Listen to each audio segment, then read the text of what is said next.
Segredos da Segunda Guerra Mundial.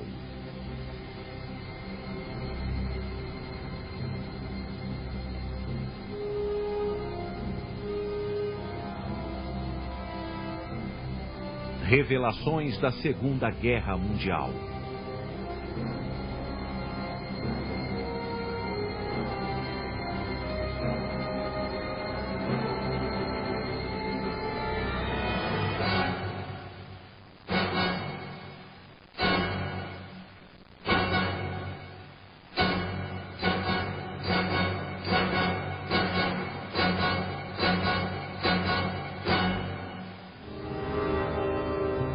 Como a Alemanha foi bombardeada até a derrota.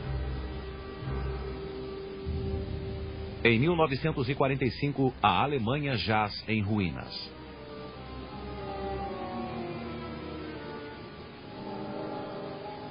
O coração de suas cidades fora arrancado, resultado de uma revolução secreta na tecnologia do combate aéreo. Em 1939, quando a guerra estourou, os bombardeiros ingleses careciam de alcance, capacidade de bombas e apoio de navegação para causar danos à Alemanha. O Bomber Command era um tigre de papel.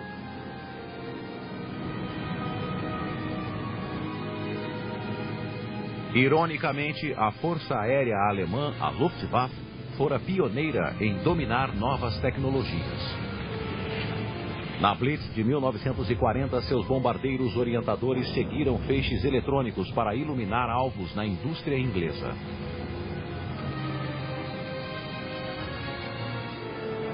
Os ingleses e depois os aliados americanos revidaram quando a batalha migrou para os céus da Alemanha.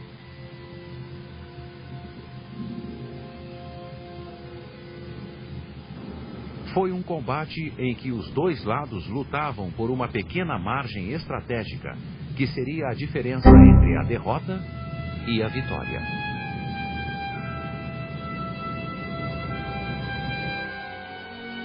E principalmente foi a guerra das chamadas miras especiais, uma das batalhas mais caras e cruciais da guerra tecnológica.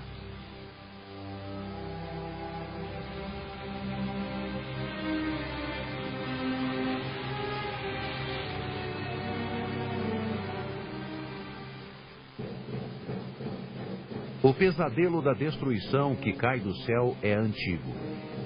Tornou-se realidade no começo do século XX, quando Zeppelins e aviões tomaram as alturas.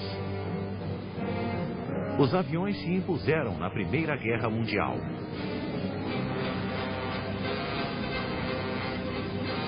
A princípio, usados para reconhecimento, o olho do céu, logo foram utilizados para outros fins.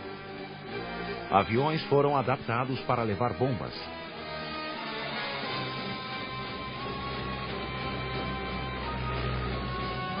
No início, tinham apenas função tática.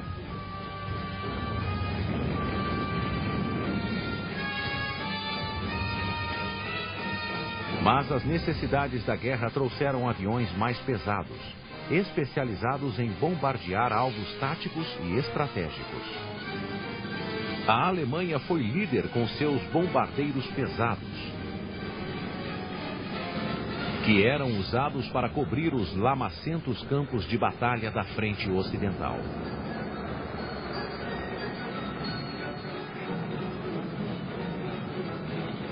Mas também eram empregados contra as indústrias inimigas e contra a população civil.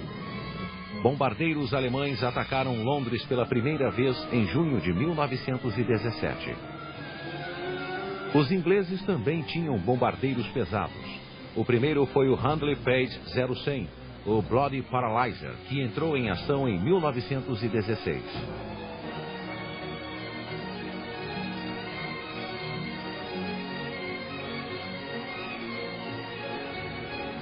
Os Handley Page eram usados no campo de batalha e contra a indústria de guerra alemã.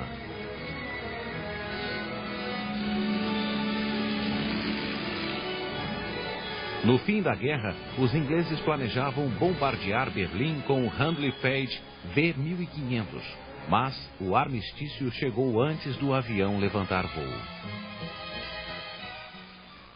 Arrasador.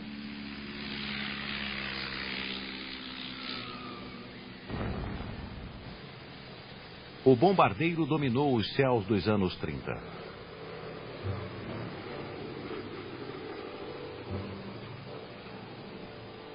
Os novos monoplanos de metal voavam mais rápido e mais alto. Ameaçavam ultrapassar os caças biplanos enviados para interceptá-los.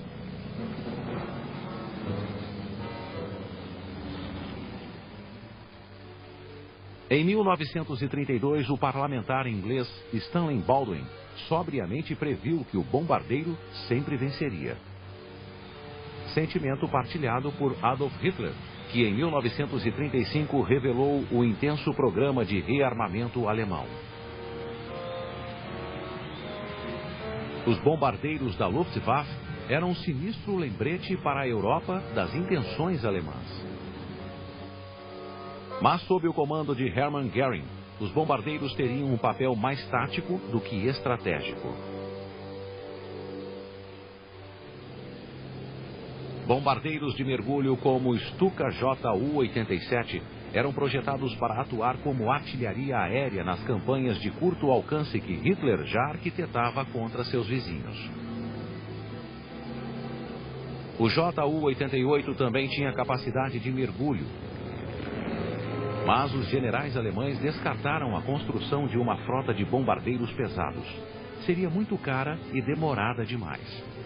Mas uma versão anterior do bombardeiro de porte médio, o Heinkel H-111, demonstrou seu poder destrutivo na Guerra Civil Espanhola. Os HE-111 e Junker Ju-52 da Legião Alemã Condor defenderam os nacionalistas de Franco e destruíram a cidade republicana de Guernica em 3 horas de bombardeio incendiário. Guernica somou-se às nefastas previsões de Baldwin. O bombardeiro havia vencido. Os ingleses se preveniram para a guerra com inúmeros procedimentos contra ataques aéreos. Durante a crise de Munique, em 1938, cavaram-se abrigos aéreos temporários nos parques de Londres. Máscaras contra gases foram distribuídas para homens, mulheres e crianças.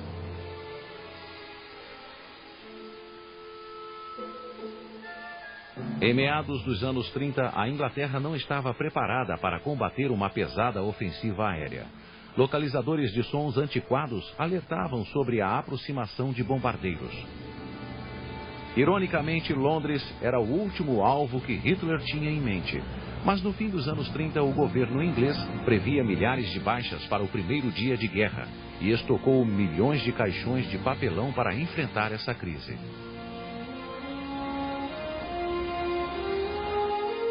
A maior partidária do bombardeio estratégico era a Real Força Aérea. Oficialmente, ela previa que a guerra contra a Alemanha seria vencida com bombardeios precisos em alvos industriais. Mas com a proximidade da guerra, ficou claro que o comando da RAF não tinha equipamento. Os bombardeiros noturnos eram Whittles antiquados, cujas tripulações preferiam treinar durante o dia. O bombardeio diurno estava entregue a formações autodefendidas de Blenheims, Handens e Wellingtons. Com o advento dos caças alemães como o Me-109, os aviões diurnos ficaram vulneráveis. O chefe do Bomber Command da RAF, Marechal Edgar Ludlow Hewitt, se afligia com a fragilidade dos bombardeiros. No começo de 1939, informou o Ministério que numa guerra total, os Blenheims seriam vencidos em um mês. E nos 3 meses seguintes, os Wellingtons e os Handens iriam pelo mesmo caminho. Quando a guerra estourou em 1939, o governo inglês, temendo a retaliação alemã, suspendeu as operações de bombardeio que poderiam matar civis. Por enquanto, o bombardeiro fora posto de lado.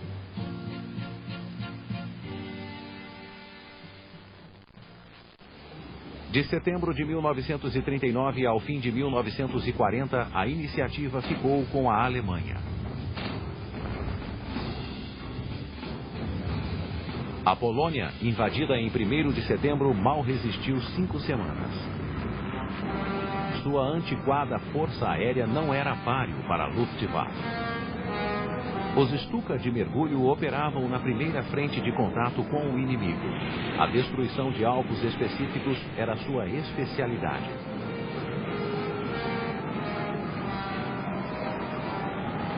O bombardeio sobre a capital polonesa, Varsóvia, ficou a cargo dos HE-111. De novo, os bombardeiros venceram.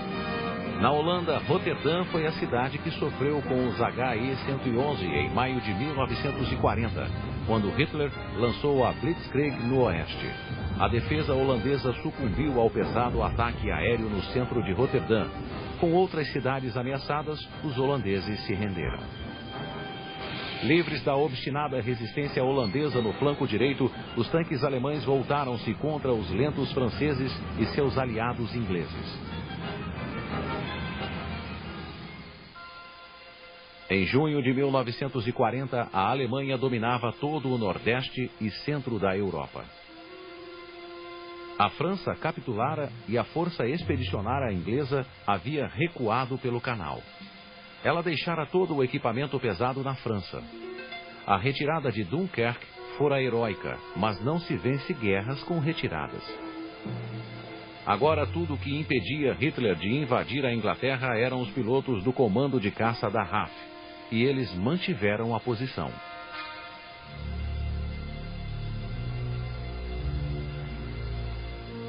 Do outro lado do canal, o exército alemão preparava uma invasão com barcaças. Mas antes de zarpar, o comando de caça tinha de ser destruído. Hermann Göring e a Luftwaffe estavam embriagados com as vitórias na Polônia e na França. Era a vez da real força aérea ser varrida. Mas a Luftwaffe estava empenhada numa campanha estratégica maior do que aquela para a qual fora projetada. Seus bombardeiros precisariam da escolta de caças. Na Batalha da Inglaterra, os Spitfires e Hurricanes lutariam sobre suas bases. Os ME-109 alemães só poderiam ficar 30 minutos sobre a Inglaterra. E as defesas aéreas inglesas tinham uma arma vital, a estação de radar Chain-Home, capaz de detectar aviões alemães antes de saírem da França. Os caças ingleses não ficariam em patrulha constante, mas, detectada uma ameaça real, iriam diretamente a seus alvos. A integração do radar ao comando da RAF e ao sistema de controle foi ao estilo britânico, uma combinação de ciência aplicada e excentricidade. Os alemães também desenvolviam um radar, mas se dedicaram mais ao seu caráter ofensivo do que defensivo. Os ingleses pareciam excêntricos, mas o sistema funcionava. A Luftwaffe subestimou a importância do sistema Chain-Home. Apenas numa ocasião, 12 de agosto de 1940, ela organizou um ataque contra 4 estações do Chain-Home na costa sul. Bombardeiros de mergulho tiraram do ar uma das estações por 24 horas, mas as outras 3 continuaram transmitindo. Os alemães não registraram danos apreciáveis na rede e desistiram dos ataques. Tinham perdido a oportunidade. Como observou o comandante alemão Adolf Galland, na batalha tínhamos apenas nossos olhos. Os pilotos ingleses tinham o olho do radar, muito mais confiável e de maior alcance. Em setembro, a Luftwaffe mudou o foco para o bombardeio de Londres e dos portos e cidades industriais inglesas. O bombardeio diurno logo deu lugar à ofensiva noturna, que durou 8 meses, até maio de 1941. Era a vez da Luftwaffe tomar a iniciativa na guerra secreta eletrônica. Em junho de 1940, o assessor de ciências de Winston Churchill, professor Lindemann, avisou o primeiro-ministro que os alemães já tinham um sistema de feixes de rádio para bombardeio em voo certo.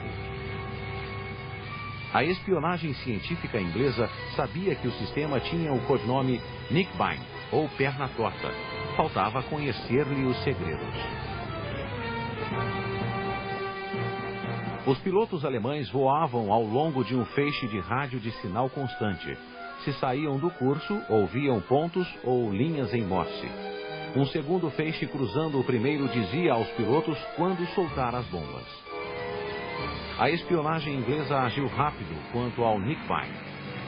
Um Avro Anson conseguiu sintonizar e voar ao longo de um feixe primário sobre as Midlands. A interseção com o feixe das bombas foi sobre a fábrica Rolls-Royce, em Derby. Detectados os feixes, os ingleses trataram de misturá-los. Em outubro de 1940, quando a Luftwaffe começou a usá-los a sério, o embaralhamento já era forte o bastante para inutilizar o Nickbine. Um segundo sistema mais sofisticado já estava pronto, usado exclusivamente por uma formação orientadora da elite, a KGR-100. O X-Verhaeren empregava duas estações. A primeira, chamada Weiser, transmitia o feixe seguido pelo bombardeiro. O avião seguia o feixe, intersectado por 3 feixes transmitidos pela segunda estação. O primeiro avisava o piloto da proximidade do alvo. Na segunda intersecção, o piloto acionava o relógio da bomba. Chegando ao terceiro feixe, o piloto ativava o segundo ponteiro do relógio, que fazia o disparo automático das bombas sobre o alvo. Nos primeiros ataques do que ficou conhecido como a Blitz, as defesas aéreas inglesas eram quase inúteis. Canhões antiaéreos acalmavam a população no chão, mas não ameaçavam os bombardeiros no céu. Alguns caças noturnos tinham radares de interseção controlados do solo, mas muito primários. Mais sofisticados eram os decifradores de Bletchley Park. Eles começavam a entender os segredos das forças armadas alemãs codificados pela máquina Enigma. Mensagens da Enigma transmitidas em Morse eram interceptadas pela escuta secreta do Serviço Y e decodificadas em Bletchley Park. Combinado com o interrogatório de uma tripulação capturada, isso permitiu à espionagem inglesa montar um quadro de como o Sistema X trabalhava e como se conectava com a KGR-100. Mas os bombardeiros alemães ainda estavam em vantagem. Os feixes X foram usados na noite de 14 de novembro de 1940, quando a KGR-100 abriu o caminho para mais de 400 bombardeiros sobre a cidade de Coventry, centro da indústria bélica inglesa. O coração da cidade foi destruído. Sua famosa catedral reduzida a ruínas. Mas a era dos feixes X também estava no fim. Os ingleses capturaram um aparelho do sistema X e já interferiam nos feixes lançados sobre a Inglaterra. Fogueiras iscas chamadas Starfish dificultavam a vida da Luftwaffe, assim como o Micon, ou sistema de feixe oculto pelo qual os sinais direcionais em frequência média eram captados e reenviados de forma a confundir as tripulações alemãs. A Blitz atingiu um equilíbrio no qual as defesas antiaéreas não conseguiam infligir grandes perdas à Luftwaffe, e esta não conseguia aplicar um golpe fatal nas cidades inglesas. Os bombardeios atingiram o clímax no início de maio, num pesado ataque sobre Londres que provocou 2.000 incêndios e matou 1.500 pessoas. Mas a Blitz estava esgotada. As tropas de Hitler se concentravam nas fronteiras da União Soviética. A preparação para invadir a Rússia, codinome Barbarossa, estava quase no fim. A maioria dos bombardeiros que atacavam Londres logo iriam para a frente oriental, mais uma vez apoiando o avanço das tropas no solo.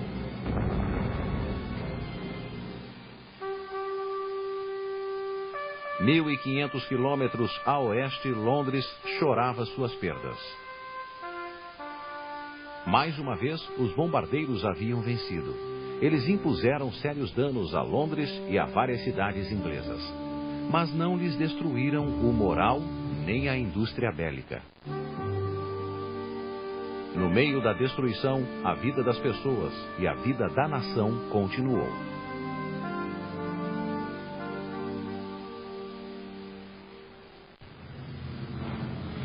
A Real Força Aérea também aprendia a duras penas. Em dezembro de 1939, um ataque diurno de 24 Wellingtons sobre a base naval inimiga de Wilhelmshaven foi frustrado pelos Me-109.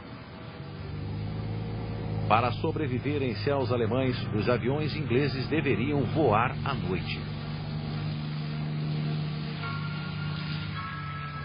Mas durante 1940, os bombardeiros noturnos, navegando por cálculo de posição, pouco conseguiram contra a indústria bélica alemã.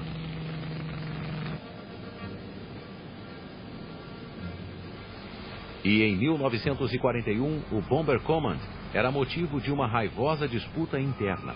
A Marinha Real queria usar seus recursos na Batalha do Atlântico. O poderio aéreo era uma das melhores armas contra os submarinos alemães.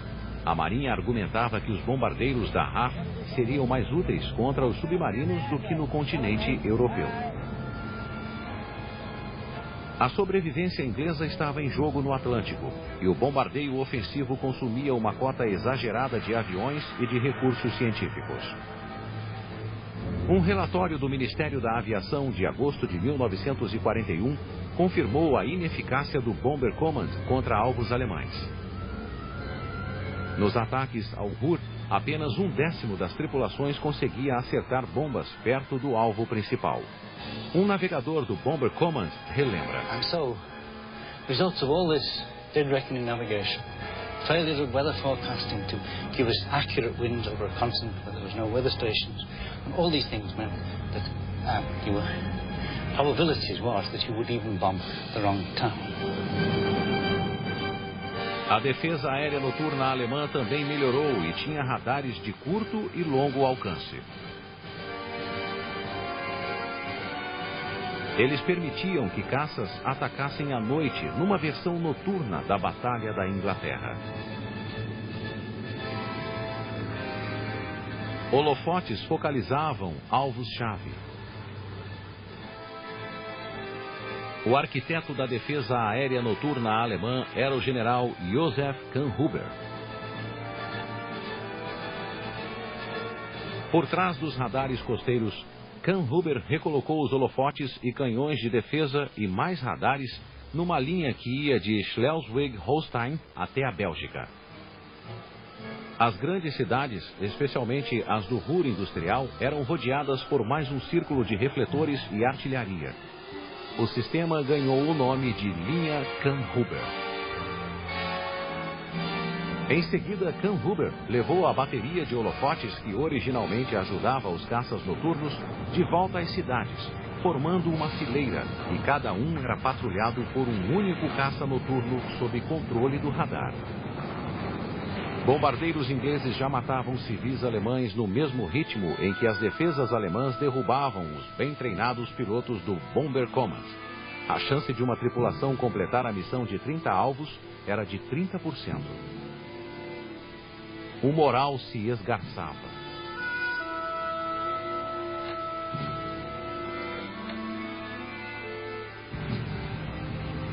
O problema se agravou com o envio constante de bombardeiros isolados em intervalos regulares. Pretendia-se com isso aumentar a agonia dos civis alemães durante a noite, mas esse objetivo custava o sacrifício do princípio da concentração sobre o alvo.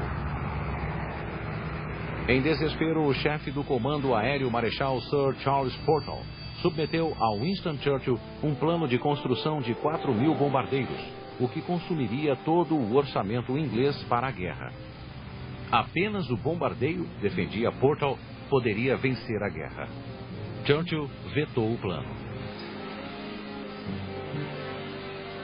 A guerra ainda consumiria 3 anos até que o Bomber Command estivesse plenamente equipado com aviões capazes de cumprir a missão de um ataque eficaz em território alemão.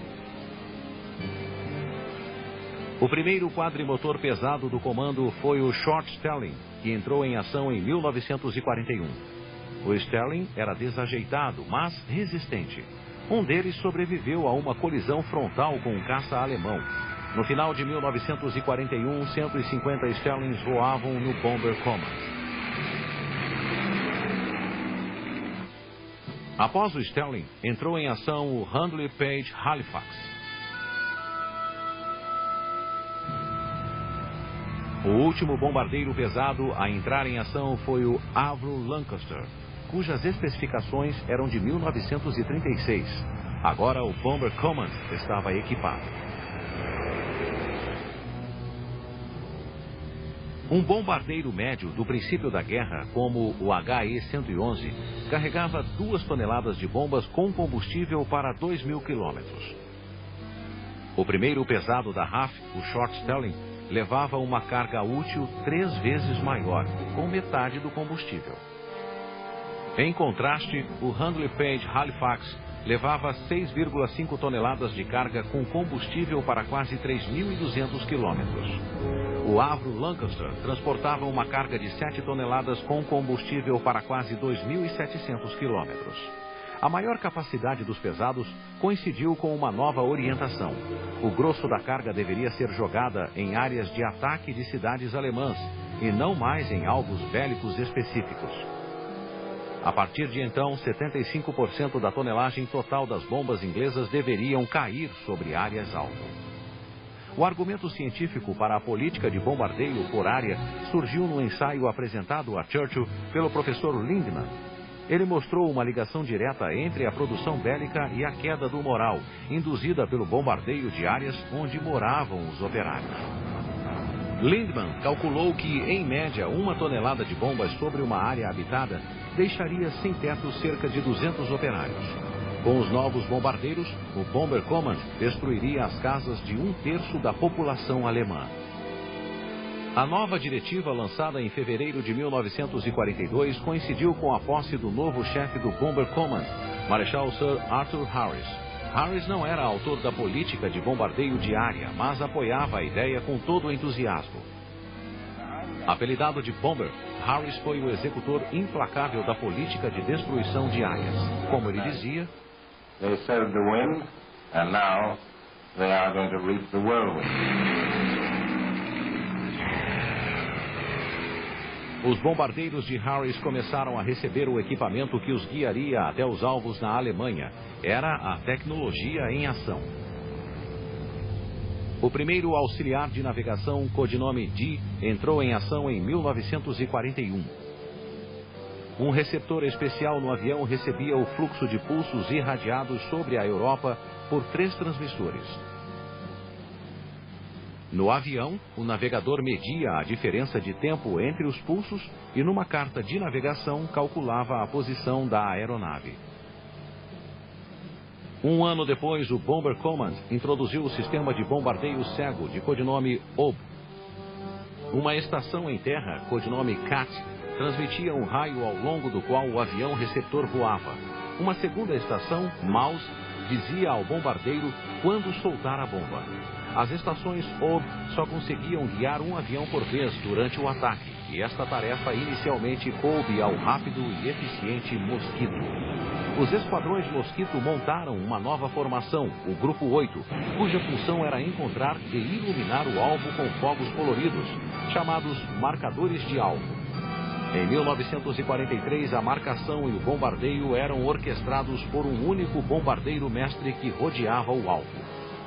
Os bombardeiros principais estavam equipados com o H-2S, um radar alojado numa proteção sob a fuselagem. O eco do radar dava ao navegador um quadro do terreno sobre o qual voava.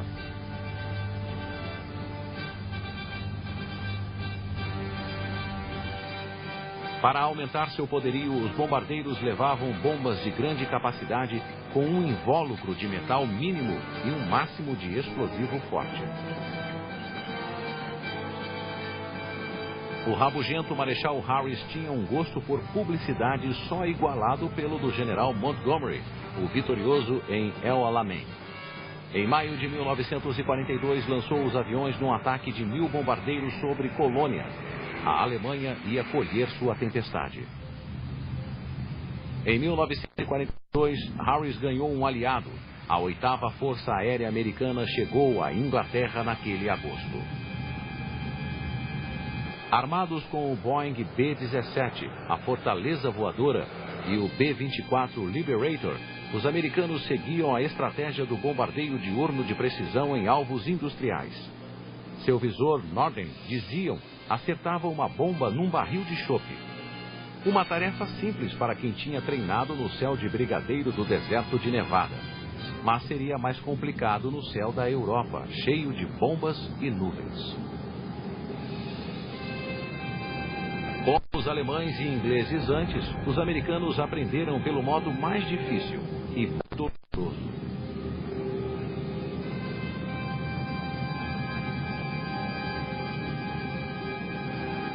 Inicialmente, as formações de B-17, escoltadas por caças, pouco sofreram no período de adaptação, confinado a alvos na França e nos Países Baixos. Confiantes, acreditando na potência de seus bombardeiros e voando em formação cerrada, eles acreditavam ser possível ir e vir até os alvos sem grandes perdas. Era um conceito bem americano, como a cavalaria do oeste que chegava e saía atirando. Mas a situação endureceu quando a 8ª Força passou a focalizar alvos na Alemanha, além do alcance da escolta dos P-47 Thunderbolts.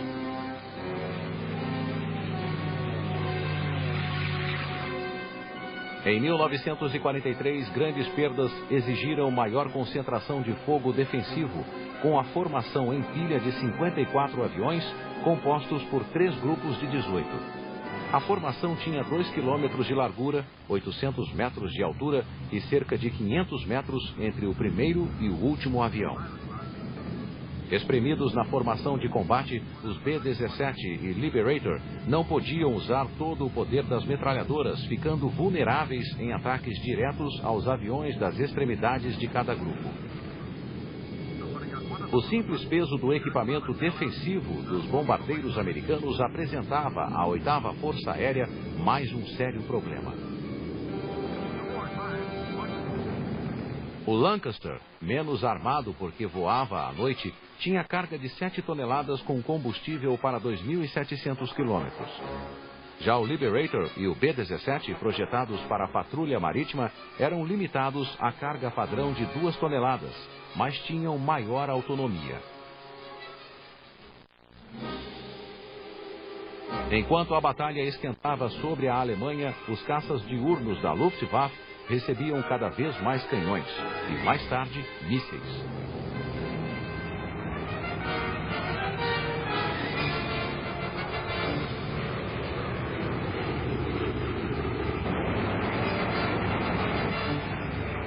Em 1943, as perdas chegaram ao pico em 17 de agosto, quando 291 bombardeiros, em 2 ataques sobre fábricas de Schweinfurt e Regensburg, perderam 60 aviões e sofreram severos danos em mais 138.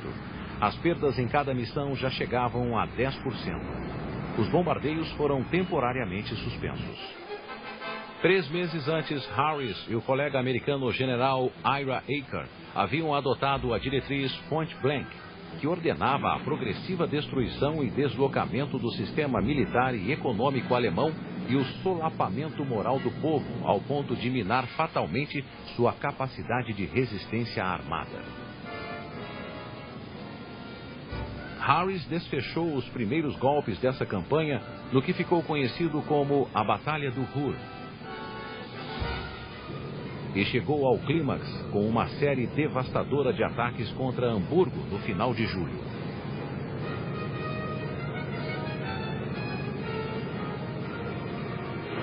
Nessa altura, o Bomber Command tinha uma nova arma, chuvas de fitas de metal, de codinome Window, projetadas para confundir os radares alemães com ecos falsos. O Window funcionou a contento na noite de 24 de julho. A linha Kamphuber tornou-se impotente à medida em que os bombardeios, agora concentrados, forçavam passagem entre os holofotes. As defesas da linha caíram na escuridão. Quase 800 aviões, dos quais a metade eram Lancasters, criaram uma tempestade de fogo no coração da cidade.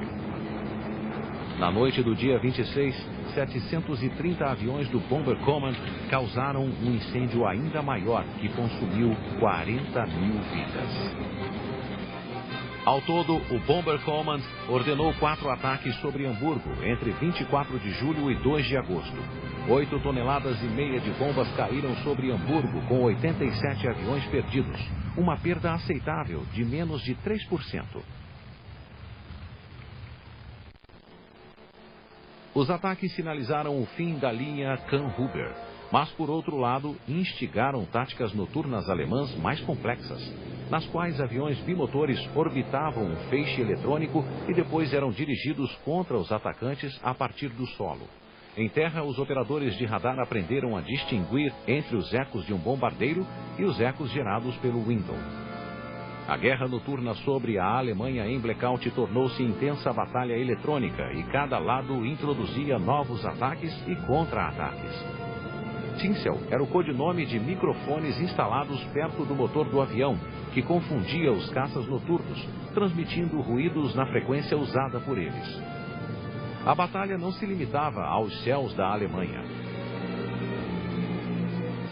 Numa estação de monitoramento em Kent, funcionários fluentes em alemão emitiam instruções e boletins do tempo falsos aos pilotos alemães, numa operação chamada Corona. Os aviões do Bomber Command se transformavam em vitrines eletrônicas, com um número cada vez maior de dispositivos sofisticados que serviam para avisar do perigo iminente. Mas os sinais emitidos permitiram aos caças com radar da Luftwaffe localizar a presa. As antenas dos caças alemães captavam os sinais H-2S. As tripulações foram instruídas a usar o H-2S apenas em emissões rápidas. Mas quando o equipamento noturno caiu em mãos inglesas, a corrente se inverteu. Os caças noturnos alemães tornaram-se presas dos equipados Beaufighters e dos Mosquitos. Os Mosquitos acompanhavam os bombardeiros e sintonizavam as transmissões dos caças alemães que rodeavam seus guias.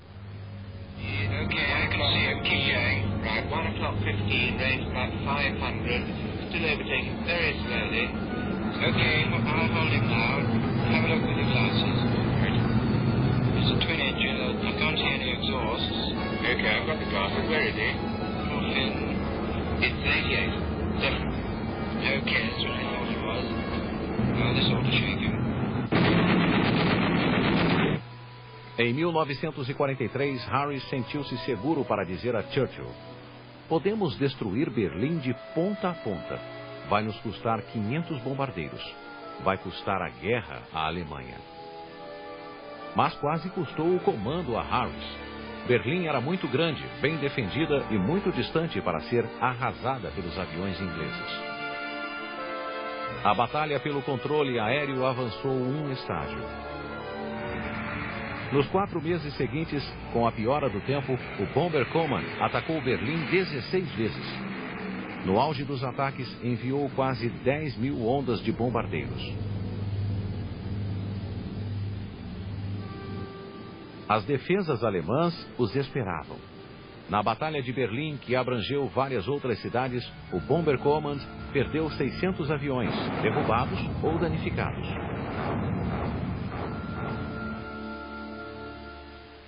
E isso apesar do alcance dos novos métodos. Numa noite de fevereiro de 1944, por exemplo, 113 orientadores e 740 pesados voaram contra uma fábrica de Junkers em Leipzig. Ataques para desviar a atenção envolveram aviões lança-minas no Báltico. E os Mosquitos foram enviados num ataque falso sobre Berlim. Mas os alemães não se deixaram enganar. Caças noturnos invadiram a formação dos bombardeiros e derrubaram 78.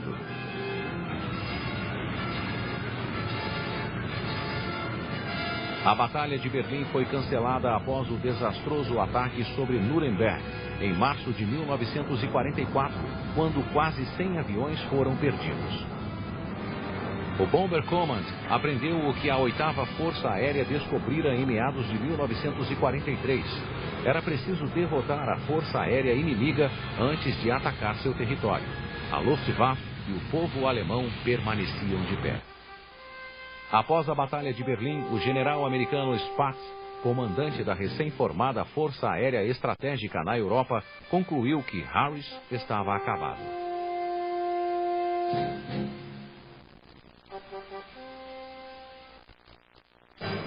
Em 1943, os americanos enfrentavam sua própria crise. A falta de escolta de longo alcance permitira à Luftwaffe escolher o momento ideal de atacar as formações de bombardeiros. O moral despencou.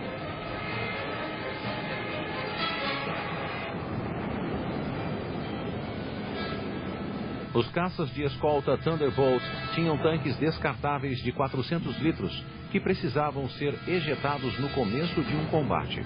Mas a 8ª Força Aérea tinha a solução.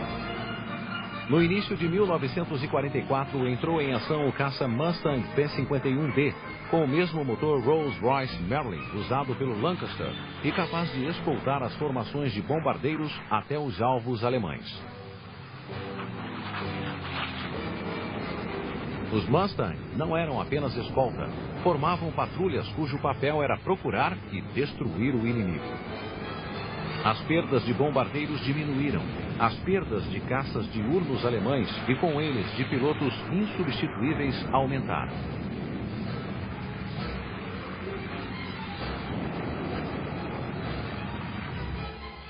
Em fevereiro de 1944, na Grande Semana, os americanos alvejaram a produção aérea alemã.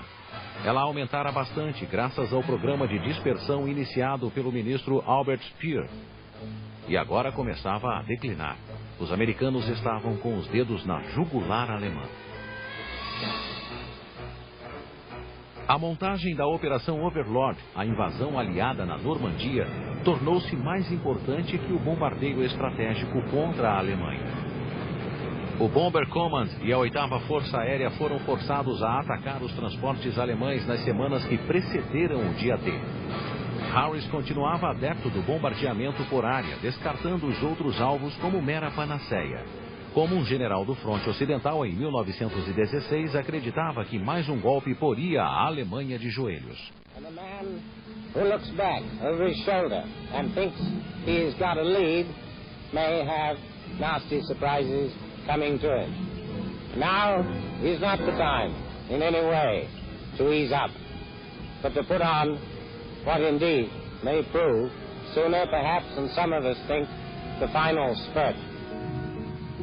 Mas os americanos encontraram uma fraqueza na economia de guerra alemã, e não era mera panaceia. Numa ofensiva limitada pelas necessidades da Overlord, atacaram alvos da produção de petróleo alemã. Em março de 1944, a Luftwaffe tinha apenas 1/3 de reserva de combustível. A Luftwaffe tinha aviões, mas não tinha combustível para mantê-los no ar. A falta de combustível também acabou com o treinamento de novos pilotos para substituir os abatidos pelos Mustangs. À Luftwaffe só restavam medidas desesperadas. Uma revolucionária geração de jatos interceptadores teria acabado com os aviões americanos se implementada em 1943. Mas a interferência de Hitler no programa de jatos e foguetes fez com que chegassem tarde demais para mudar a situação.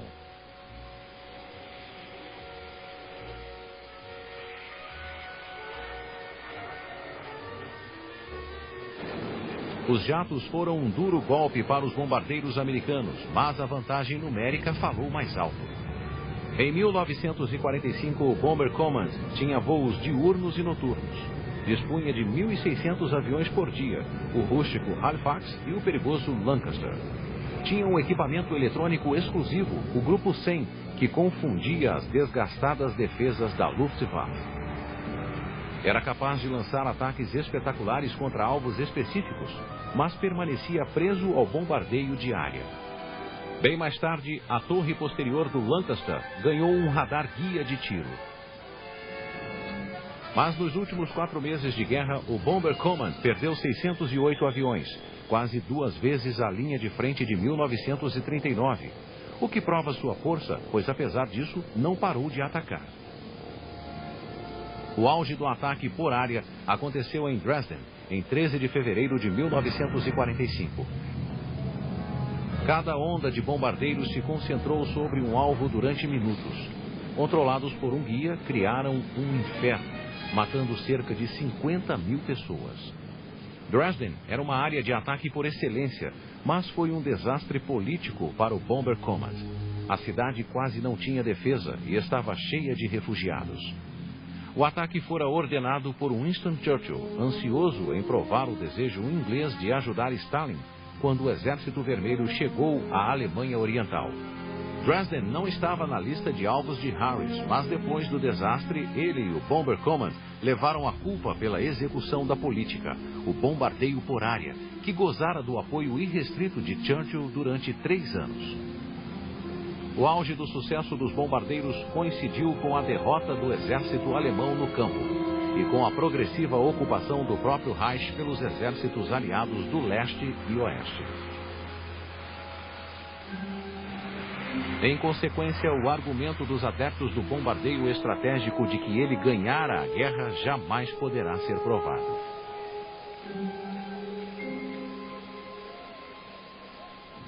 Entretanto, entre 1944 e 1945, bombardeiros americanos e ingleses paralisaram o sistema de transportes alemão, o que, por sua vez, paralisou a economia alemã. Mas, apesar das perdas terríveis, 600 mil mortes, 10 vezes o número de mortos na Blitz, o moral dos civis alemães não cedeu. Não cedera na Londres de 1940, também não cedeu em Hamburgo ou Berlim. 5 meses depois dos ataques a Hamburgo, a produção bélica da cidade voltara a 80% da antiga capacidade. A vitória nos céus alemães custou caro. Só no ano de 1944, os americanos perderam quase 2.500 bombardeiros. No final da guerra, o Bomber Command registrava 55 mil mortes, mais que o número de mortes do exército inglês na Primeira Guerra Mundial. A vitória fora assegurada pela tremenda pressão tecnológica que os aliados impuseram ao inimigo. Pela secreta guerra eletrônica vencida pelo Bomber Command no último round. E pela superioridade aérea garantida pelo Mustang.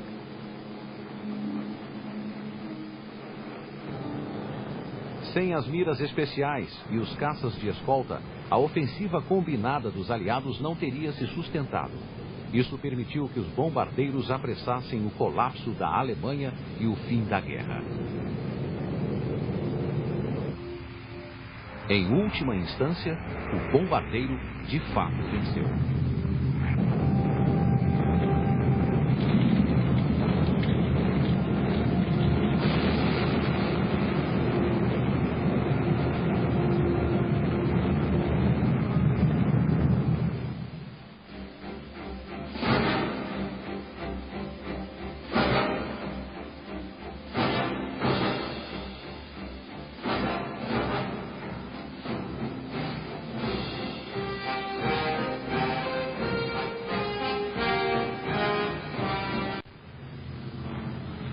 A Real Força Aérea também aprendia a duras penas. Em dezembro de 1939, um ataque diurno de 24 Wellingtons sobre a base naval inimiga de Wilhelmshaven foi frustrado pelos Me-109. Para sobreviver em céus alemães, os aviões ingleses deveriam voar à noite. Mas durante 1940, os bombardeiros noturnos, navegando por cálculo de posição, pouco conseguiram contra a indústria bélica alemã.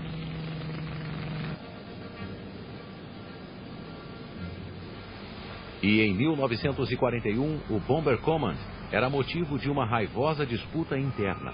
A Marinha Real queria usar seus recursos na Batalha do Atlântico.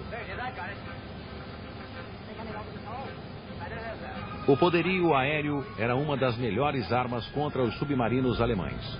A Marinha argumentava que os bombardeiros da RAF seriam mais úteis contra os submarinos do que no continente europeu. A sobrevivência inglesa estava em jogo no Atlântico, e o bombardeio ofensivo consumia uma cota exagerada de aviões e de recursos científicos. Um relatório do Ministério da Aviação de agosto de 1941 confirmou a ineficácia do Bomber Command contra alvos alemães. Nos ataques ao Ruhr, apenas 1/10 das tripulações conseguia acertar bombas perto do alvo principal. Um navegador do Bomber Command relembra. And so, results of all this dead reckoning navigation, failure of weather forecasting to give us accurate winds over a continent where there was no weather stations, and all these things meant that probabilities was that you would even bomb the wrong town. A defesa aérea noturna alemã também melhorou e tinha radares de curto e longo alcance. Eles permitiam que caças atacassem à noite numa versão noturna da Batalha da Inglaterra. Holofotes focalizavam alvos-chave. O arquiteto da defesa aérea noturna alemã era o general Josef Kahnhuber. Por trás dos radares costeiros, Kahnhuber recolocou os holofotes e canhões de defesa e mais radares numa linha que ia de Schleswig-Holstein até a Bélgica. As grandes cidades, especialmente as do Ruhr industrial, eram rodeadas por mais um círculo de refletores e artilharia. O sistema ganhou o nome de linha Kahnhuber.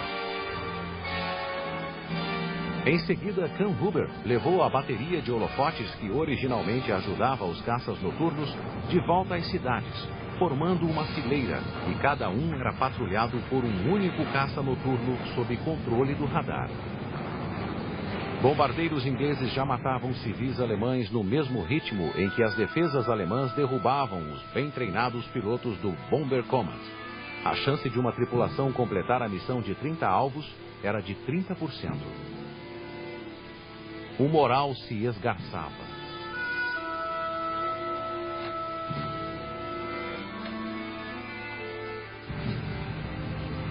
O problema se agravou com o envio constante de bombardeiros isolados em intervalos regulares. Pretendia-se com isso aumentar a agonia dos civis alemães durante a noite, mas esse objetivo custava o sacrifício do princípio da concentração sobre o alvo. Em desespero, o chefe do comando aéreo, Marechal Sir Charles Portal, submeteu a Winston Churchill um plano de construção de 4.000 bombardeiros, o que consumiria todo o orçamento inglês para a guerra. Apenas o bombardeio, defendia Portal, poderia vencer a guerra. Churchill vetou o plano.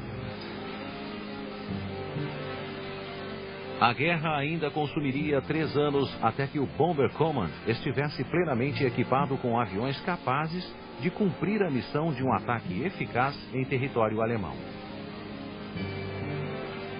O primeiro quadrimotor pesado do comando foi o Short Stelling, que entrou em ação em 1941. O Stelling era desajeitado, mas resistente. Um deles sobreviveu a uma colisão frontal com um caça alemão. No final de 1941, 150 Stellings voavam no Bomber Command. Após o Stelling, entrou em ação o Handley Page Halifax. O último bombardeiro pesado a entrar em ação foi o Avro Lancaster, cujas especificações eram de 1936. Agora o Bomber Command estava equipado.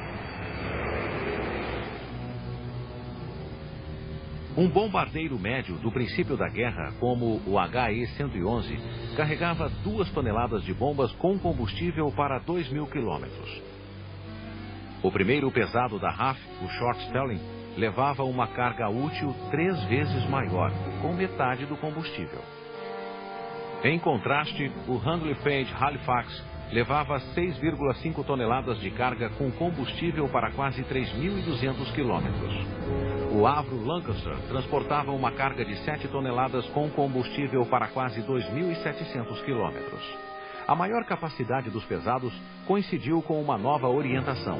O grosso da carga deveria ser jogada em áreas de ataque de cidades alemãs e não mais em alvos bélicos específicos. A partir de então, 75% da tonelagem total das bombas inglesas deveriam cair sobre áreas-alvo. O argumento científico para a política de bombardeio por área surgiu no ensaio apresentado a Churchill pelo professor Lindemann. Ele mostrou uma ligação direta entre a produção bélica e a queda do moral, induzida pelo bombardeio de áreas onde moravam os operários. Lindemann calculou que, em média, 1 tonelada de bombas sobre uma área habitada deixaria sem teto cerca de 200 operários. Com os novos bombardeiros, o Bomber Command destruiria as casas de 1/3 da população alemã. A nova diretiva, lançada em fevereiro de 1942, coincidiu com a posse do novo chefe do Bomber Command, Marechal Sir Arthur Harris. Harris não era autor da política de bombardeio de área, mas apoiava a ideia com todo o entusiasmo. Apelidado de Bomber, Harris foi o executor implacável da política de destruição de áreas. Como ele dizia, They sowed the wind, and now they are going to reap the whirlwind. Os bombardeiros de Harris começaram a receber o equipamento que os guiaria até os alvos na Alemanha. Era a tecnologia em ação. O primeiro auxiliar de navegação, codinome D, entrou em ação em 1941. Um receptor especial no avião recebia o fluxo de pulsos irradiados sobre a Europa por 3 transmissores. No avião, o navegador media a diferença de tempo entre os pulsos e, numa carta de navegação, calculava a posição da aeronave. Um ano depois, o Bomber Command introduziu o sistema de bombardeio cego, de codinome OB. Uma estação em terra, codinome CAT, transmitia um raio ao longo do qual o avião receptor voava. Uma segunda estação, Mouse, dizia ao bombardeiro quando soltar a bomba. As estações OB só conseguiam guiar um avião por vez durante o ataque, e esta tarefa inicialmente coube ao rápido e eficiente Mosquito. Os esquadrões Mosquito montaram uma nova formação, o Grupo 8, cuja função era encontrar e iluminar o alvo com fogos coloridos, chamados marcadores de alvo. Em 1943, a marcação e o bombardeio eram orquestrados por um único bombardeiro mestre que rodeava o alvo. Os bombardeiros principais estavam equipados com o H-2S, um radar alojado numa proteção sob a fuselagem. O eco do radar dava ao navegador um quadro do terreno sobre o qual voava.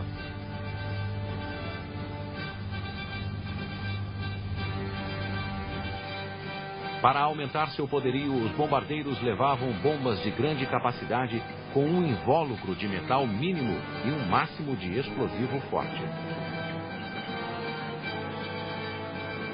O rabugento Marechal Harris tinha um gosto por publicidade só igualado pelo do general Montgomery, o vitorioso em El Alamein. Em maio de 1942, lançou os aviões num ataque de 1000 bombardeiros sobre Colônia. A Alemanha ia colher sua tempestade. Em 1942, Harris ganhou um aliado. A 8ª Força Aérea Americana chegou à Inglaterra naquele agosto. Armados com o Boeing B-17, a Fortaleza Voadora, e o B-24 Liberator, os americanos seguiam a estratégia do bombardeio diurno de precisão em alvos industriais. Seu visor, Norden, diziam, acertava uma bomba num barril de chope. Uma tarefa simples para quem tinha treinado no céu de brigadeiro do deserto de Nevada. Mas seria mais complicado no céu da Europa, cheio de bombas e nuvens. Como os alemães e ingleses antes, os americanos aprenderam pelo modo mais difícil e doloroso.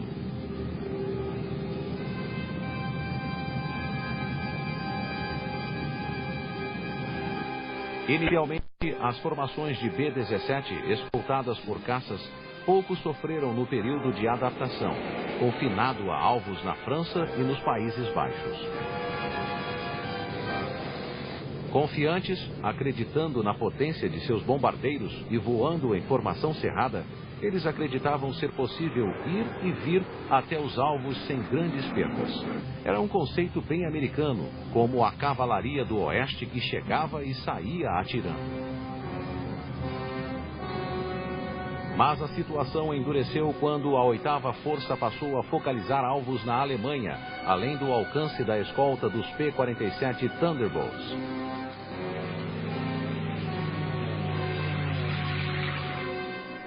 Em 1943, grandes perdas exigiram maior concentração de fogo defensivo, com a formação em pilha de 54 aviões, compostos por 3 grupos de 18.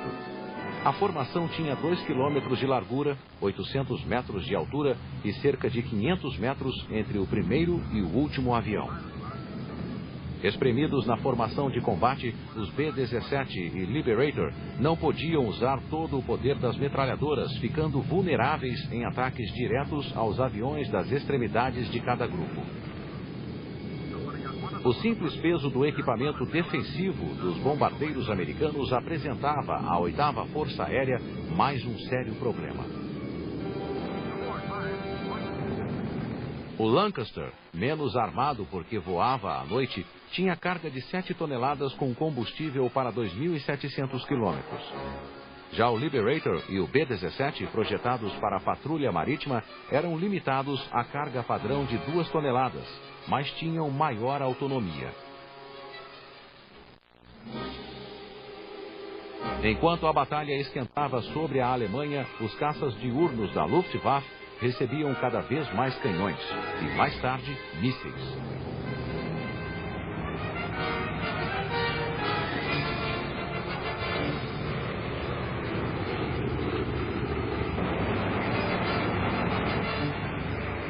Em 1943, as perdas chegaram ao pico em 17 de agosto, quando 291 bombardeiros, em 2 ataques sobre fábricas de Schweinfurt e Regensburg, perderam 60 aviões e sofreram severos danos em mais 138.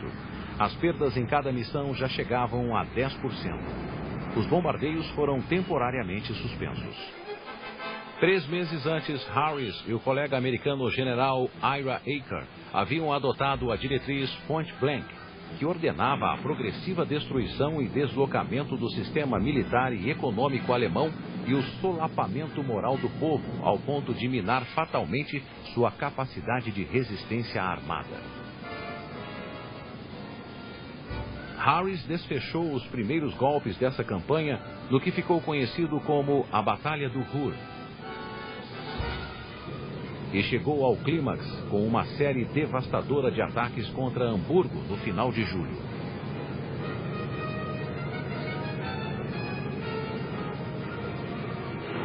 Nessa altura, o Bomber Command tinha uma nova arma, chuvas de fitas de metal, de codinome Window, projetadas para confundir os radares alemães com ecos falsos.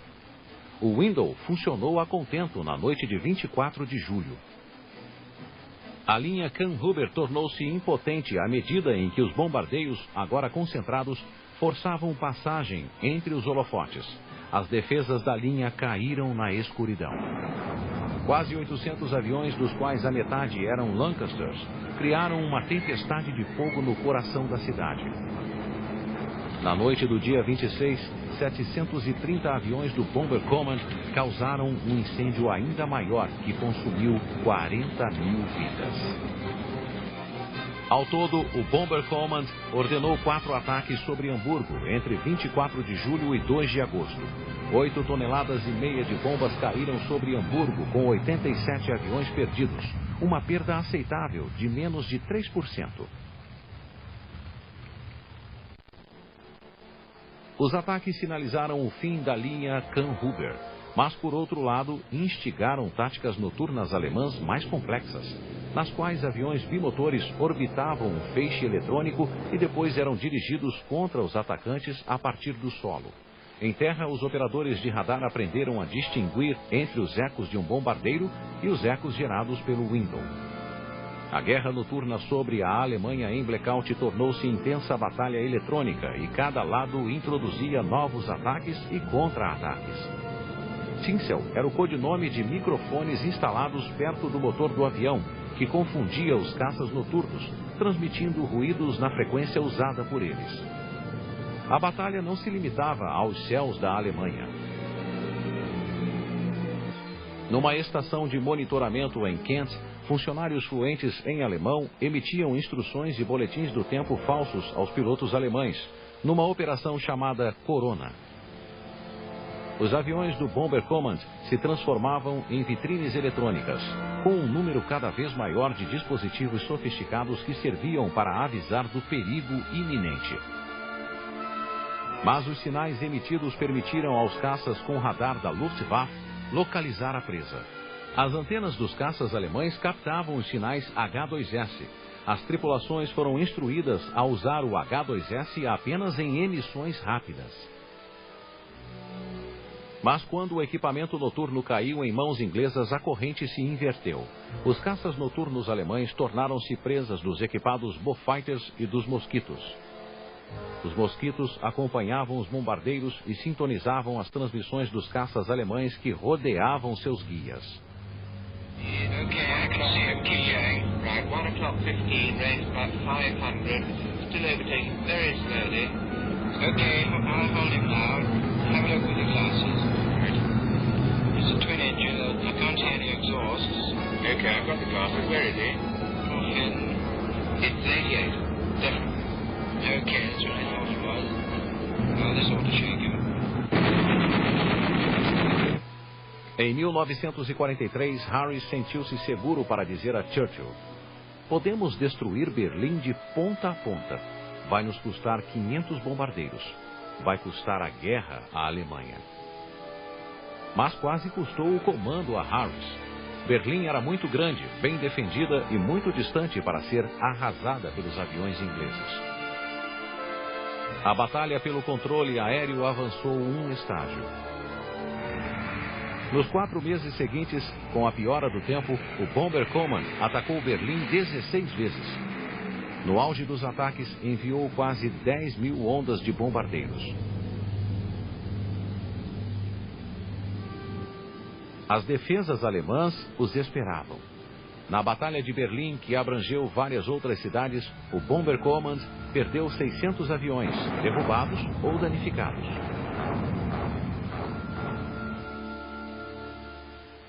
E isso apesar do alcance dos novos métodos. Numa noite de fevereiro de 1944, por exemplo, 113 orientadores e 740 pesados voaram contra uma fábrica de Junkers em Leipzig. Ataques para desviar a atenção envolveram aviões lança-minas no Báltico. E os Mosquitos foram enviados num ataque falso sobre Berlim. Mas os alemães não se deixaram enganar. Caças noturnos invadiram a formação dos bombardeiros e derrubaram 78.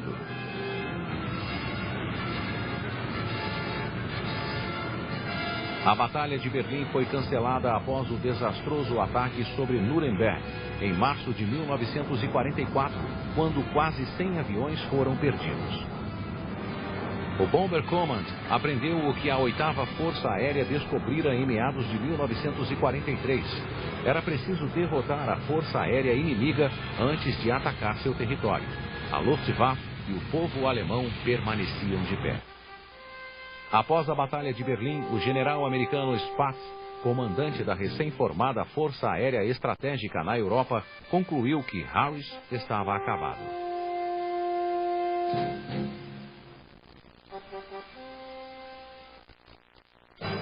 Em 1943, os americanos enfrentavam sua própria crise. A falta de escolta de longo alcance permitira à Luftwaffe escolher o momento ideal de atacar as formações de bombardeiros. O moral despencou.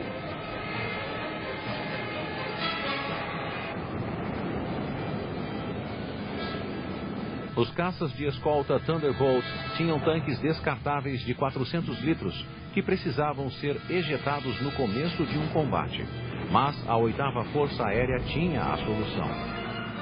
No início de 1944, entrou em ação o caça Mustang P-51D, com o mesmo motor Rolls-Royce Merlin usado pelo Lancaster e capaz de escoltar as formações de bombardeiros até os alvos alemães.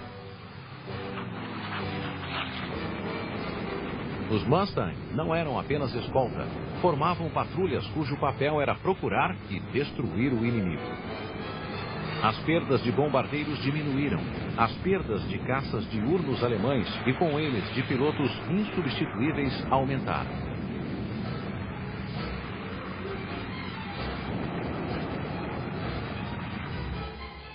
Em fevereiro de 1944, na Grande Semana, os americanos alvejaram a produção aérea alemã. Ela aumentara bastante graças ao programa de dispersão iniciado pelo ministro Albert Speer. E agora começava a declinar. Os americanos estavam com os dedos na jugular alemã. A montagem da Operação Overlord, a invasão aliada na Normandia, tornou-se mais importante que o bombardeio estratégico contra a Alemanha. O Bomber Command e a 8ª Força Aérea foram forçados a atacar os transportes alemães nas semanas que precederam o dia D. Harris continuava adepto do bombardeamento por área, descartando os outros alvos como mera panaceia. Como um general do fronte ocidental em 1916 acreditava que mais um golpe poria a Alemanha de joelhos. And a man who looks back over his shoulder and thinks he's got a lead may have nasty surprises coming to him. Now is not the time in any way to ease up, but to put on what indeed may prove sooner perhaps than some of us think the final spurt. Mas os americanos encontraram uma fraqueza na economia de guerra alemã e não era mera panaceia. Numa ofensiva limitada pelas necessidades da Overlord, atacaram alvos da produção de petróleo alemã. Em março de 1944, a Luftwaffe tinha apenas 1/3 de reserva de combustível. A Luftwaffe tinha aviões, mas não tinha combustível para mantê-los no ar. A falta de combustível também acabou com o treinamento de novos pilotos para substituir os abatidos pelos Mustangs. À Luftwaffe só restavam medidas desesperadas.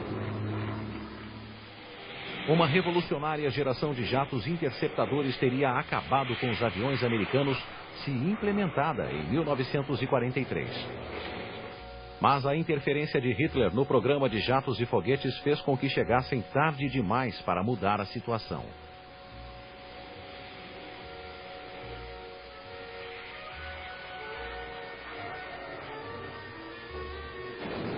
Os jatos foram um duro golpe para os bombardeiros americanos, mas a vantagem numérica falou mais alto. Em 1945, o Bomber Command tinha voos diurnos e noturnos. Dispunha de 1.600 aviões por dia, o rústico Halifax e o perigoso Lancaster. Tinha um equipamento eletrônico exclusivo, o Grupo 100, que confundia as desgastadas defesas da Luftwaffe. Era capaz de lançar ataques espetaculares contra alvos específicos, mas permanecia preso ao bombardeio de área. Bem mais tarde, a torre posterior do Lancaster ganhou um radar guia de tiro. Mas nos últimos 4 meses de guerra, o Bomber Command perdeu 608 aviões, quase 2 vezes a linha de frente de 1939, o que prova sua força, pois apesar disso, não parou de atacar. O auge do ataque por área aconteceu em Dresden, em 13 de fevereiro de 1945. Cada onda de bombardeiros se concentrou sobre um alvo durante minutos. Controlados por um guia, criaram um inferno, matando cerca de 50.000 pessoas. Dresden era uma área de ataque por excelência, mas foi um desastre político para o Bomber Command. A cidade quase não tinha defesa e estava cheia de refugiados. O ataque fora ordenado por Winston Churchill, ansioso em provar o desejo inglês de ajudar Stalin, quando o Exército Vermelho chegou à Alemanha Oriental.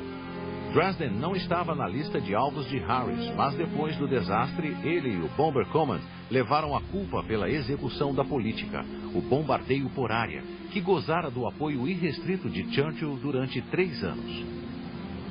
O auge do sucesso dos bombardeiros coincidiu com a derrota do exército alemão no campo. e com a progressiva ocupação do próprio Reich pelos exércitos aliados do leste e oeste. Em consequência, o argumento dos adeptos do bombardeio estratégico de que ele ganhara a guerra jamais poderá ser provado.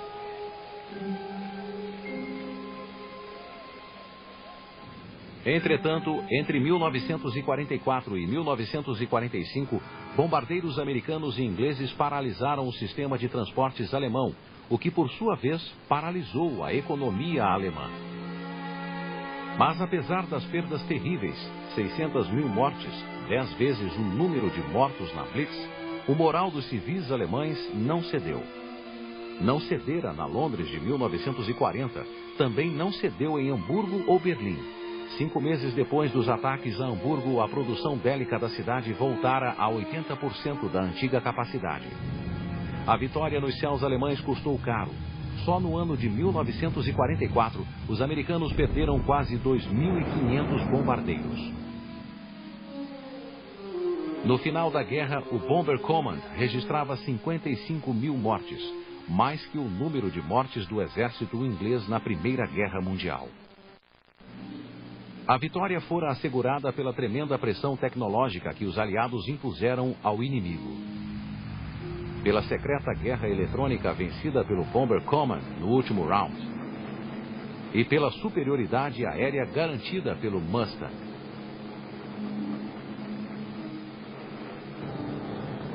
Sem as miras especiais e os caças de escolta, a ofensiva combinada dos aliados não teria se sustentado. Isso permitiu que os bombardeiros apressassem o colapso da Alemanha e o fim da guerra. Em última instância, o bombardeiro de fato venceu.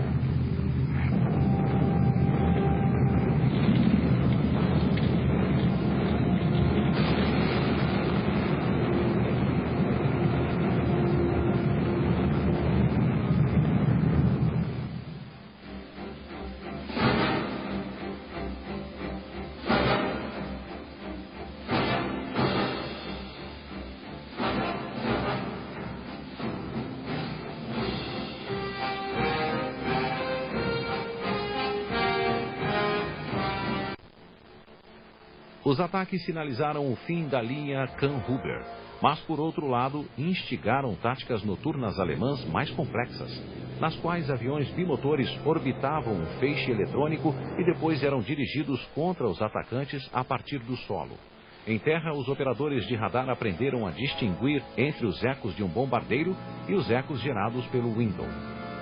A guerra noturna sobre a Alemanha em blackout tornou-se intensa batalha eletrônica e cada lado introduzia novos ataques e contra-ataques. Tinsel era o codinome de microfones instalados perto do motor do avião, que confundia os caças noturnos, transmitindo ruídos na frequência usada por eles. A batalha não se limitava aos céus da Alemanha. Numa estação de monitoramento em Kent, funcionários fluentes em alemão emitiam instruções e boletins do tempo falsos aos pilotos alemães, numa operação chamada Corona. Os aviões do Bomber Command se transformavam em vitrines eletrônicas, com um número cada vez maior de dispositivos sofisticados que serviam para avisar do perigo iminente. Mas os sinais emitidos permitiram aos caças com radar da Luftwaffe localizar a presa. As antenas dos caças alemães captavam os sinais H-2S. As tripulações foram instruídas a usar o H-2S apenas em emissões rápidas. Mas quando o equipamento noturno caiu em mãos inglesas, a corrente se inverteu. Os caças noturnos alemães tornaram-se presas dos equipados Beaufighters e dos Mosquitos. Os Mosquitos acompanhavam os bombardeiros e sintonizavam as transmissões dos caças alemães que rodeavam seus guias. Okay, I can see a key, right, 1 o'clock 15, range about 500, still overtaking very slowly. Okay, I'll hold him now. Have a look with the glasses. Right. It's a twin engine, I can't see any exhausts. Okay, I've got the glasses, where is he? Off in... It's 88, definitely. Okay, that's what I thought it was. Oh, this ought to shake him. Em 1943, Harris sentiu-se seguro para dizer a Churchill: podemos destruir Berlim de ponta a ponta. Vai nos custar 500 bombardeiros. Vai custar a guerra à Alemanha. Mas quase custou o comando a Harris. Berlim era muito grande, bem defendida e muito distante para ser arrasada pelos aviões ingleses. A batalha pelo controle aéreo avançou um estágio. Nos 4 meses seguintes, com a piora do tempo, o Bomber Command atacou Berlim 16 vezes. No auge dos ataques, enviou quase 10.000 ondas de bombardeiros. As defesas alemãs os esperavam. Na Batalha de Berlim, que abrangeu várias outras cidades, o Bomber Command perdeu 600 aviões, derrubados ou danificados.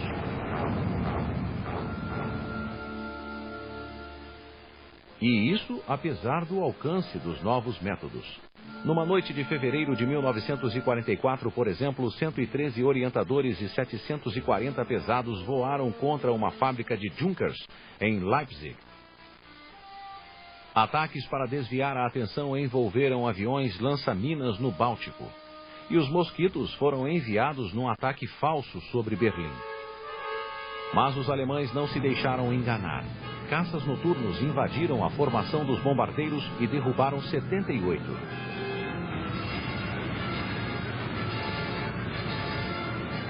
A Batalha de Berlim foi cancelada após o desastroso ataque sobre Nuremberg, em março de 1944, quando quase 100 aviões foram perdidos. O Bomber Command aprendeu o que a 8ª Força Aérea descobrira em meados de 1943. Era preciso derrotar a Força Aérea inimiga antes de atacar seu território. A Luftwaffe e o povo alemão permaneciam de pé. Após a Batalha de Berlim, o general americano Spaatz, comandante da recém-formada Força Aérea Estratégica na Europa, concluiu que Harris estava acabado.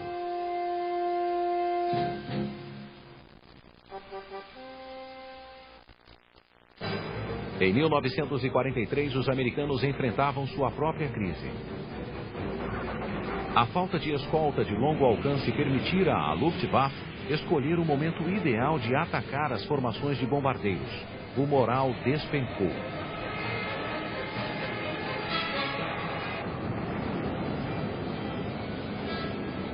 Os caças de escolta Thunderbolt tinham tanques descartáveis de 400 litros que precisavam ser ejetados no começo de um combate.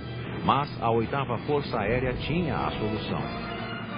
No início de 1944, entrou em ação o caça Mustang P-51D, com o mesmo motor Rolls-Royce Merlin usado pelo Lancaster e capaz de escoltar as formações de bombardeiros até os alvos alemães. Os Mustang não eram apenas escolta, formavam patrulhas cujo papel era procurar e destruir o inimigo. As perdas de bombardeiros diminuíram, as perdas de caças diurnos alemães e com eles de pilotos insubstituíveis aumentaram.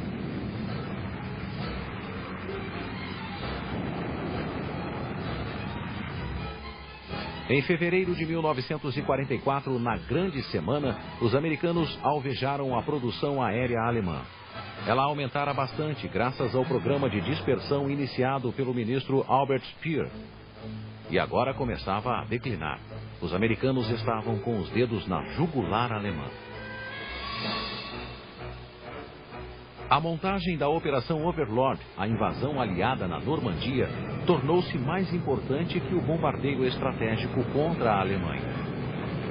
O Bomber Command e a 8ª Força Aérea foram forçados a atacar os transportes alemães nas semanas que precederam o dia D.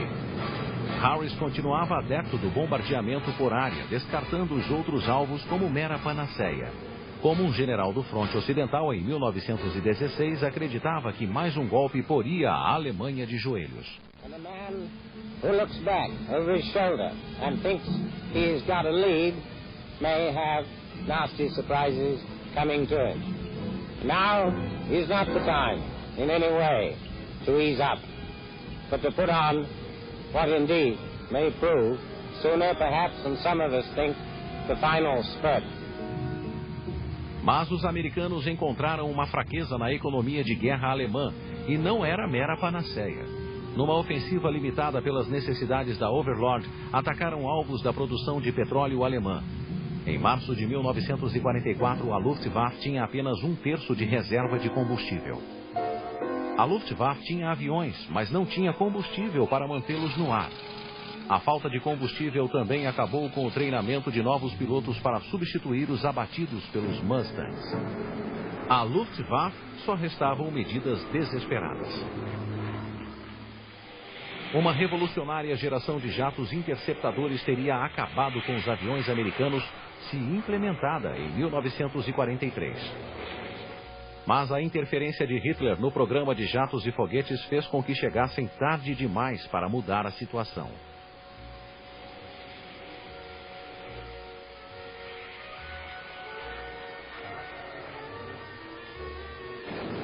Os jatos foram um duro golpe para os bombardeiros americanos, mas a vantagem numérica falou mais alto. Em 1945, o Bomber Command tinha voos diurnos e noturnos. Dispunha de 1.600 aviões por dia, o rústico Halifax e o perigoso Lancaster. Tinha um equipamento eletrônico exclusivo, o Grupo 100, que confundia as desgastadas defesas da Luftwaffe. Era capaz de lançar ataques espetaculares contra alvos específicos, mas permanecia preso ao bombardeio de área. Bem mais tarde, a torre posterior do Lancaster ganhou um radar guia de tiro. Mas nos últimos 4 meses de guerra, o Bomber Command perdeu 608 aviões, quase 2 vezes a linha de frente de 1939, o que prova sua força, pois apesar disso, não parou de atacar. O auge do ataque por área aconteceu em Dresden, em 13 de fevereiro de 1945. Cada onda de bombardeiros se concentrou sobre um alvo durante minutos. Controlados por um guia, criaram um inferno, matando cerca de 50.000 pessoas. Dresden era uma área de ataque por excelência, mas foi um desastre político para o Bomber Command. A cidade quase não tinha defesa e estava cheia de refugiados. O ataque fora ordenado por Winston Churchill, ansioso em provar o desejo inglês de ajudar Stalin, quando o Exército Vermelho chegou à Alemanha Oriental. Dresden não estava na lista de alvos de Harris, mas depois do desastre, ele e o Bomber Command levaram a culpa pela execução da política, o bombardeio por área, que gozara do apoio irrestrito de Churchill durante 3 anos. O auge do sucesso dos bombardeiros coincidiu com a derrota do exército alemão no campo e com a progressiva ocupação do próprio Reich pelos exércitos aliados do leste e oeste. Em consequência, o argumento dos adeptos do bombardeio estratégico de que ele ganhara a guerra jamais poderá ser provado.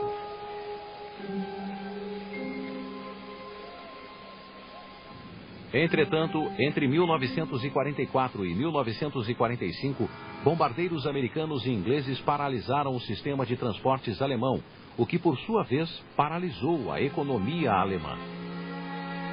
Mas, apesar das perdas terríveis, 600.000 mortes, 10 vezes o número de mortos na Blitz, o moral dos civis alemães não cedeu. Não cedera na Londres de 1940, também não cedeu em Hamburgo ou Berlim. 5 meses depois dos ataques a Hamburgo, a produção bélica da cidade voltara a 80% da antiga capacidade. A vitória nos céus alemães custou caro. Só no ano de 1944, os americanos perderam quase 2.500 bombardeiros. No final da guerra, o Bomber Command registrava 55.000 mortes, mais que o número de mortes do exército inglês na Primeira Guerra Mundial. A vitória fora assegurada pela tremenda pressão tecnológica que os aliados impuseram ao inimigo. Pela secreta guerra eletrônica vencida pelo Bomber Command no último round. E pela superioridade aérea garantida pelo Mustang.